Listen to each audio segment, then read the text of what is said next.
திருப்பூர் மாவட்டம் தாராபுரம் நகராட்சி நிர்வாகம் சில மாதங்களாக சம்பளம் வழங்கவில்லை என கூறி ஒப்பந்த தூய்மை பணியாளர்கள் நகராட்சி அலுவலகம் முன்பு போராட்டத்தில் ஈடுபட்டுள்ளனர். கூடுதல் விவரங்களோடு இணைகிறார் செய்தியாளர் காஜா மைதீன். வணக்கம் காஜா மைதீன், விவரங்கள். வணக்கம் சிவா.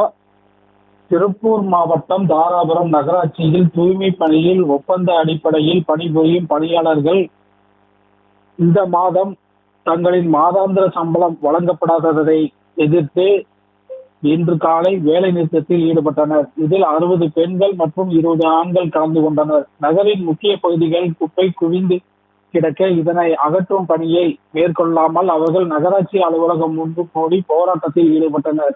எங்களது உழைப்பிற்கு உரிய மாதாந்திர சம்பளம் வழங்க வேண்டும் என கோஷங்களை எழுப்பி நகராட்சி நிர்வாகத்திடம் தங்கள் கோரிக்கைகளை வலியுறுத்தினர். மேலும் தங்களுக்கு தினக்கூலியாக ரூபாய் 470 வழங்கி வருவதாகவும் அதில் 20 ரூபாய் ஒரு நபருக்கு ஒப்பந்ததாரர் சென்னை ஆருத்ரா கார்ப்பரேட் நிறுவனத்தின் மேலாளர் தினேஷ்குமார் எடுத்துக்கொள்வதாகவும் மேலும் PF கட்டணமாக மாதம் 50 பிடித்து வருவதாகவும் தெரிவித்தனர். எனவே தற்போது நகராட்சி நிர்வாகம் சம்பள விஷயத்தில் விரைவில் நடவடிக்கை எடுக்க வேண்டும் என்றும் நகராட்சி ஆணையாளர் முஸ்தபாவிடம் தெரிவித்துள்ளனர். சம்பள பிரச்சனை உடனடியாக தீர்க்கப்படாவிட்டால் போராட்டத்தை தீவிரப்படுத்துவோம் என பணியாளர்கள் தெரிவித்துள்ளனர்.